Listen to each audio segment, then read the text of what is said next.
विक्रम मल्होत्रा देश के सबसे बड़े रियल एस्टेट ग्रुप के मालिक। करोड़ों की संपत्ति, सत्ता का रुतबा और समाज में सर्वोच्च प्रतिष्ठा।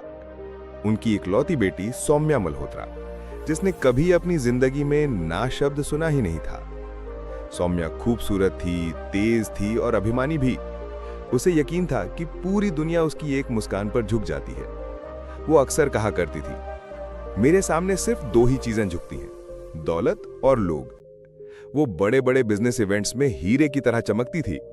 हर कोई उसे पाने का सपना देखता, लेकिन वो खुद को सबसे अलग और सबसे ऊंचा समझती थी। एक अनजान चेहरा जिसकी नजरों में सवाल था।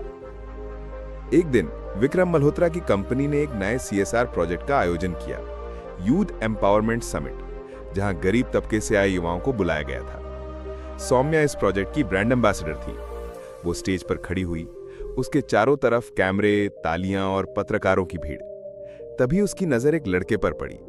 पुराने कपड़े, साधारण बालों की कटिंग, लेकिन उसकी आंखों में एक अजीब सी चमक थी। अहंकार नहीं, आत्मविश्वास। सौम्या उसे देखकर मुस्कुराई और थोड़ी तिरस्कार भरी आवाज में पूछा, तुम किस एरिया से आए हो और किस एनजीओ ने तुम्हें यहां भेजा है? लड़का शांत था, मुस्कुराया और बस कहा, आपके सवाल का जवाब वक्त देगा मैडम। सौम्या के चेहरे पर हल्की नाराजगी झलक पड़ी। अरे, ये कौन है जो मुझे जवाब दे रहा है इस अंदाज में? 4 दिन बाद एक मीटिंग जिसने सौम्या की नींव हिला दी। विक्रम मल्होत्रा की कंपनी एक नए टेक स्टार्टअप में निवेश करने जा रही थी, डिजी युवा इनोवेशंस। स्टार्टअप की वैल्यू थी 700 करोड़ रुपए। सौम्या को भी इस डील में शामिल किया गया। कॉन्फ्रेंस रूम में जब सामने कंपनी के सीईओ और फाउंडर को बुलाया गया, दरवाजा खुला और वही लड़का अंदर आया। सौम्या का मुंह खुला का खुला रह गया। ये तो वही लड़का है, उसने मन में सोचा। अब उसके चेहरे पर आत्मविश्वास नहीं, हैरानी थी।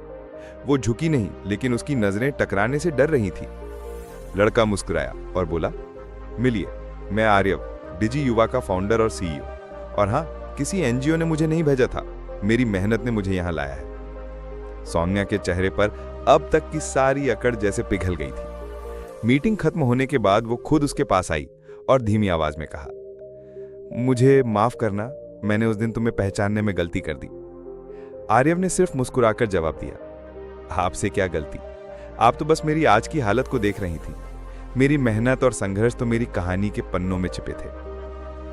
कुछ महीने बाद मल्होत्रा ग्रुप और डिजी युवा की साझेदारी बहुत सफल रही, लेकिन जो सबसे चौंका देने वाली बात थी वो ये कि एक प्राइवेट इवेंट में सौम्या ने सबके सामने आर्यव को धन्यवाद कहा और धीरे से सिर झुकाया।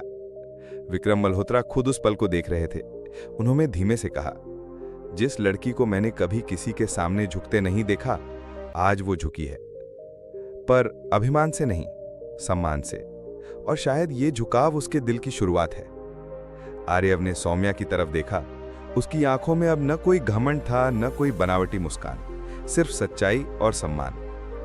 जिसे दुनिया ने गरीब समझा, वही किसी के रुतबे को झुकाने की ताकत रखता है। और जिसे खुद पर घमंड था, उसने जब सर झुकाया, तब असली इज्जत की शुरुआत हुई। अगर आपको स्टोरी पसंद आई हो तो चैनल सब्सक्राइब करें, वीडियो लाइक करें, कमेंट करके बताएं स्टोरी कैसी लगी। धन्यवाद।